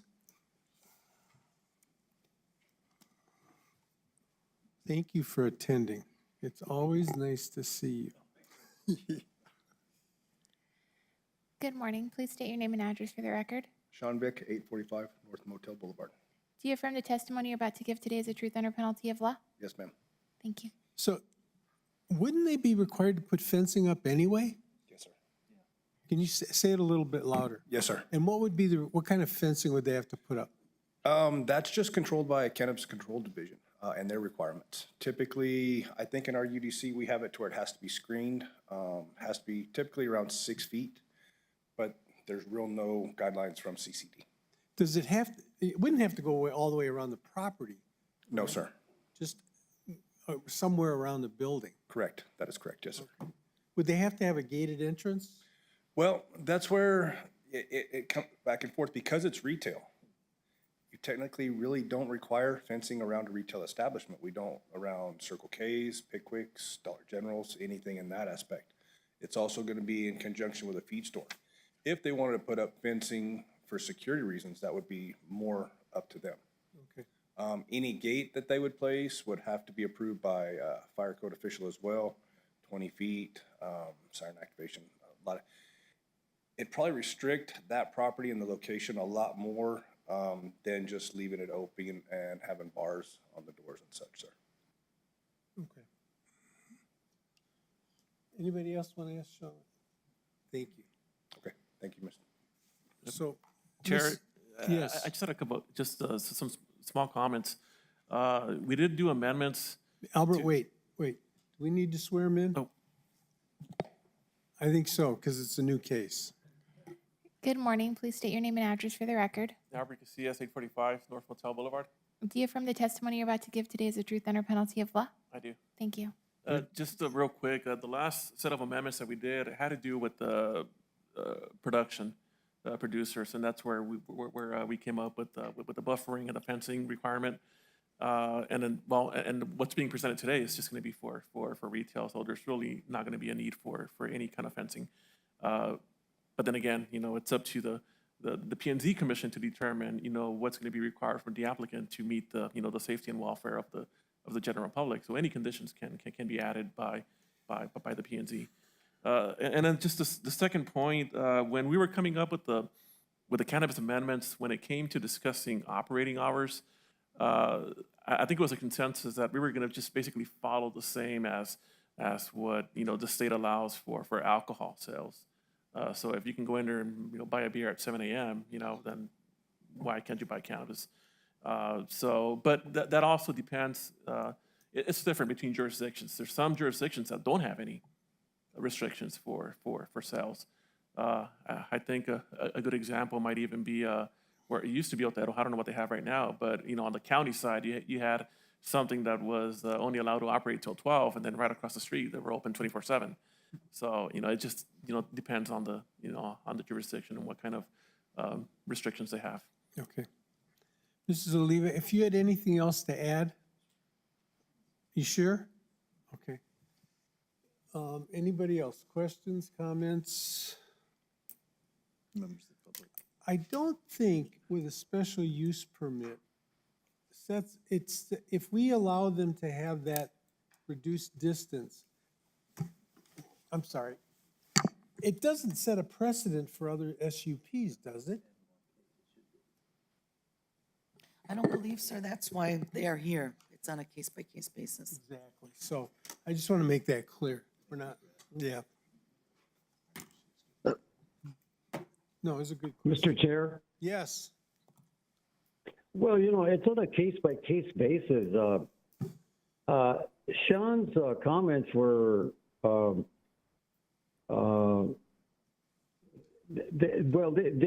he stated that, if I'm not correct, he stated that bars are to protect the establishment from break-ins and criminal activity, right? That doesn't, well, that would be part of the conditions that we could impose on them, right, on the special use permit? We could. Provided that we don't violate cannabis requirements, Right, right? right. I think the issue here, Mel, is that they're going to have a feed store adjacent to it, and we don't want to restrict access to that. Right. So putting up It's a retail fencing, establishment, right? I mean, I It's a think, retail establishment. yeah, yeah. Mr. Chair, Yes, Mario. a lot of these are already included in state law. You know, as mentioned earlier, there's several other things that will have to be followed by the retail. And again, I just want to be clear again, this is a retail and not a grow. It is a grow that would have the requirement for fencing, et cetera, which we've been discussing, not a retail. Right. Retails do have other security requirements, one of those being 24-hour footage, video footage that the owner and CCD can take a look at, as well as maintaining a minimum of 30 days of backup footage within that retail establishment as well. Again, all of this is included in state law and also cited within our UDC. And again, as Albert mentioned, we do have some places throughout the state that do provide additional hours. Otero County currently only allows until 12 a.m. They used to allow 24 hours. Here in the city of Las Cruces, we do have 24-hour establishments, you know, none of which of the 24 hours that I'm particularly aware of have been vandalized or broken into. So I just kind of want to touch on the hours real quickly and emphasize that this is a retail, not a grow. Right. Question for the applicant. As I understand this, you've got the existing feed store with your hours 7 to whatever, okay.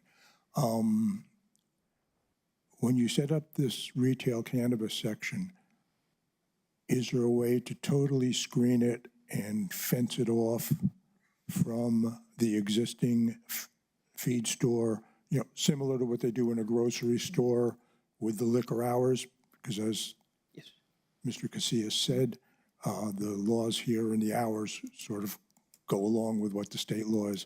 So that would be a condition that would be not a terrific burden for you all if that were added to this. Yeah, we could. Okay. I think it said in the application that you would have a wall separate. There is an existing wall in the middle already in the building. So one end, it'll be the feed store, and the other end, both ends have entrances. So Separate entrances? separate entrances, so it wouldn't be, the hours, it wouldn't be a problem with it. Okay, very good, thank you. Thanks. Chair, I just wanted to mention that there is a wall around that subdivision, an existing rock wall that's there already. You mean on lots 13 and 11, 15? Yes. So what's on parcel 11? Is that part of the subdivision? No, it's not. It's separate from the subdivision. But that's not the parcel that you measure, or the house No. that you measured to, right? It was 12. Or is it 12, 13? 13. Yeah. Okay. Anything else? I'll entertain a motion. Yes. Members of the public. Oh, yeah. Is there anyone here that wants to speak in favor or in opposition? I have one gentleman that signed up, Renee Flores. Okay. Is it Flores? Yes. Okay. Thank you, Steve. Good morning. Please state your name and address for the record. Rene Flores, 74 Rolling Lane. Do you affirm the testimony you're about to give today is the truth under penalty of law? I do. Thank you. Yes, sir. I live close enough to them. I do not approve it. They saying about the traffic, we're used to it. Well, they're making a subdivision across from where I live, right next to the General Dollar. All that area is gonna be subdivision, it's gonna be houses. They're working on it. They're already making the road, they're already doing everything. The center where I live belongs to housing. That is gonna be a park. It's working on it still, but maybe I won't see it being developed, but it will. I don't know which house they measure from.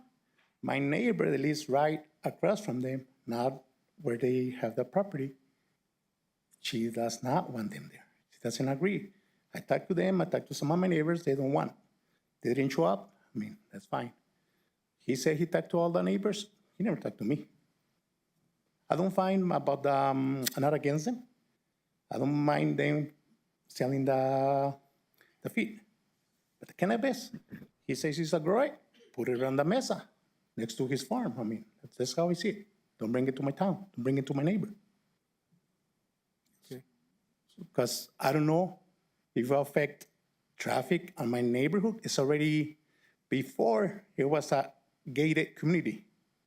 But for fire department said we need another entrance, so there was another, they opened it. I get more traffic from down there, from Bado. Now, because they take like a little shortcut, so now I'm gonna get more traffic coming from there, going to their business. Another one is, I don't know if my insurance is gonna go up. I don't know how it's gonna affect the value of my house. So, see, I don't know. I'm not against cannabis or anything, but I don't know how it's gonna affect my area. Okay. I don't know what kind of people are gonna be going in there. So I don't know. Thank you. Who else, Eileen? Martin Lopez?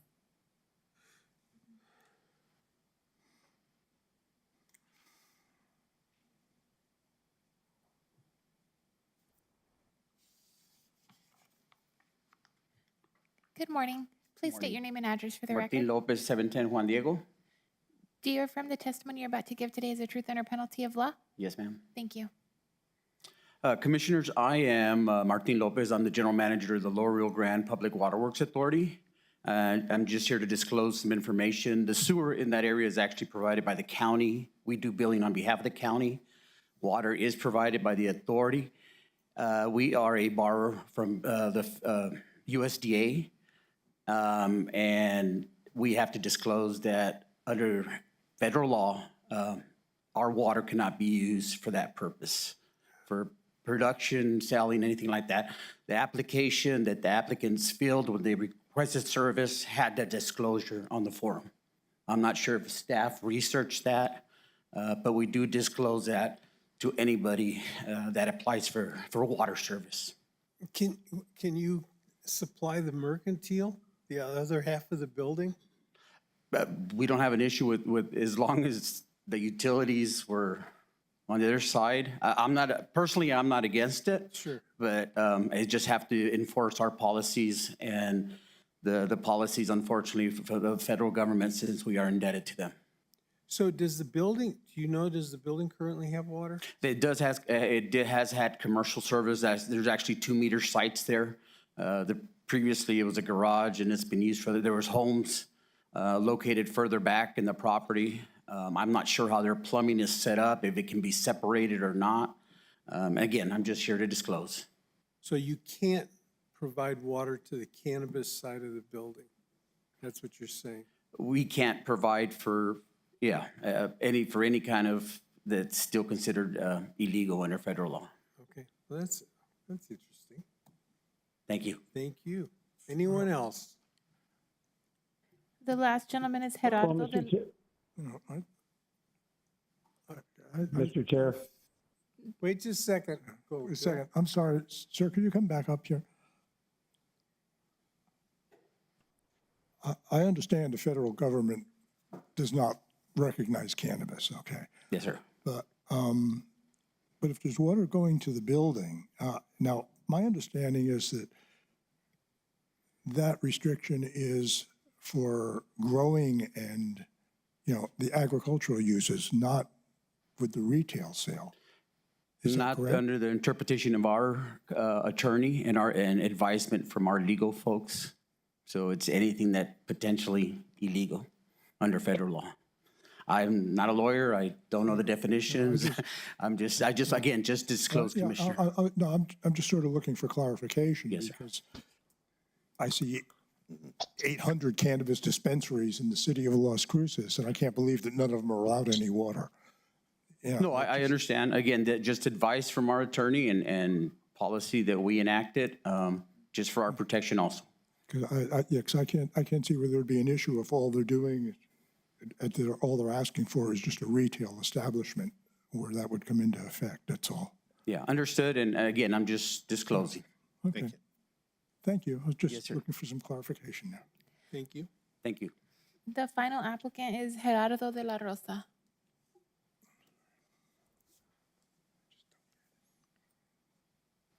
Commissioner, good morning, Chairman.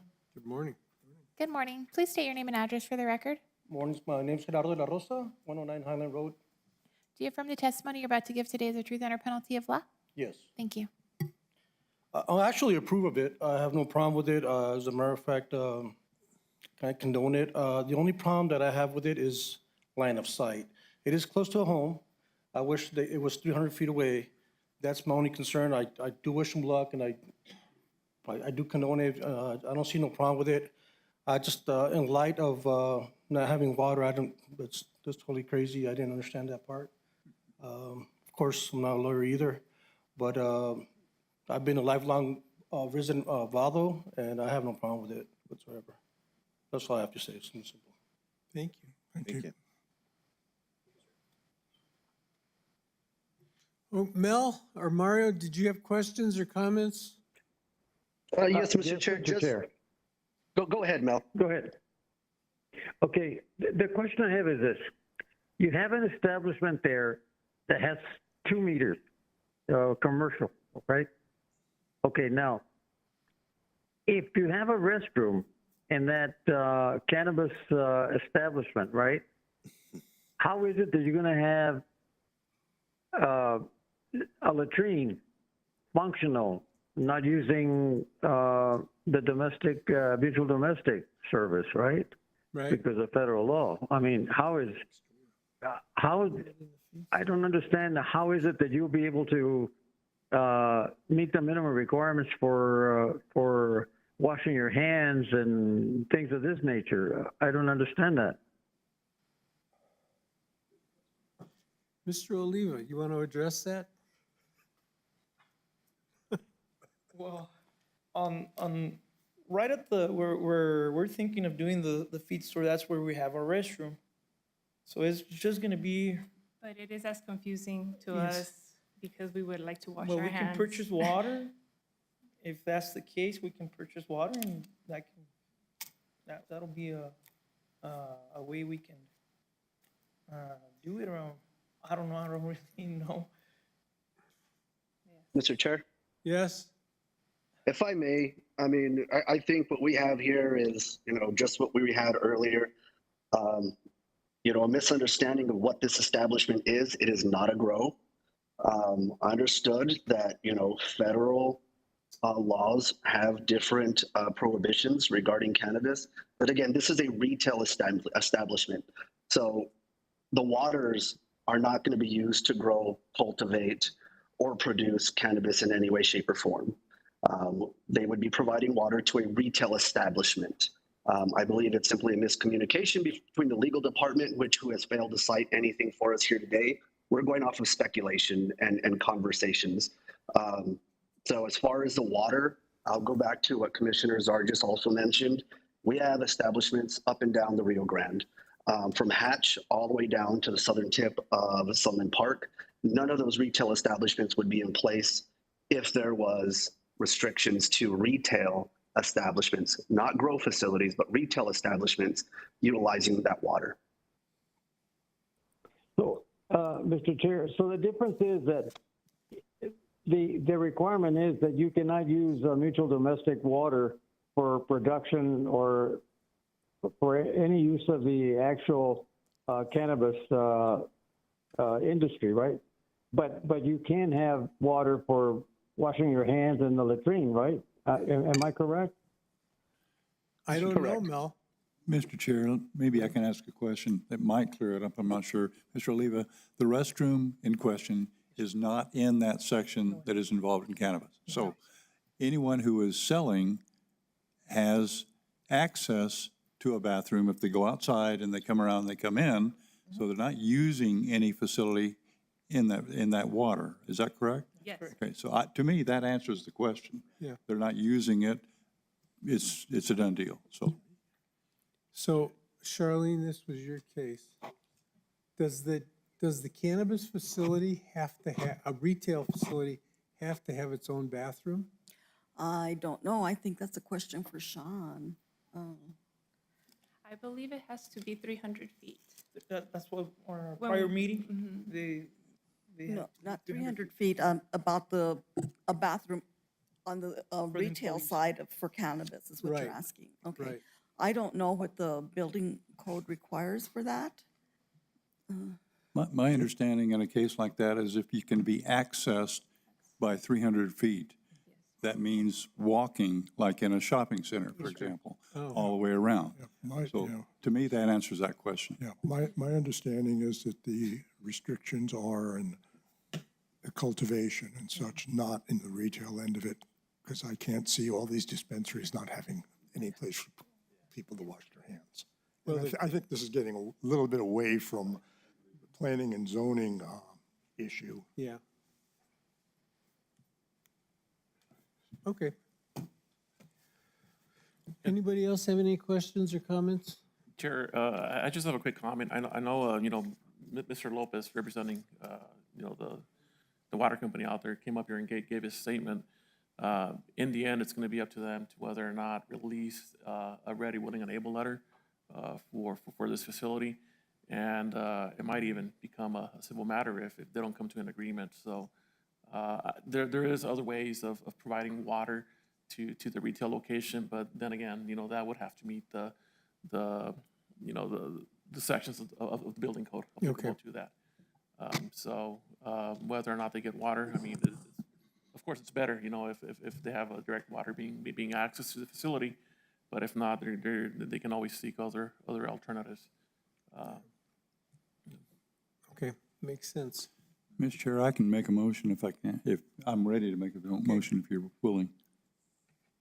I move that we accept, or we approve case SU 24002 based on the 4 conditions on staff recommendations. Second? Second. Thank you. Any further discussion?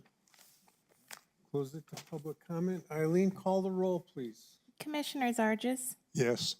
Commissioner Jimenez, Yes. Commissioner Lear, Yes. Commissioner Montañez, Yes. Commissioner Underwood, Yes. Commissioner Acosta, Yes. Chair Zerniak. Yes. Case is approved. Thank you very much. Administrative approvals? Mr. Chair, I'm Yes, Steve. requesting permission to be excused a little early today. Adios, muchacho. Apologize for that. All right.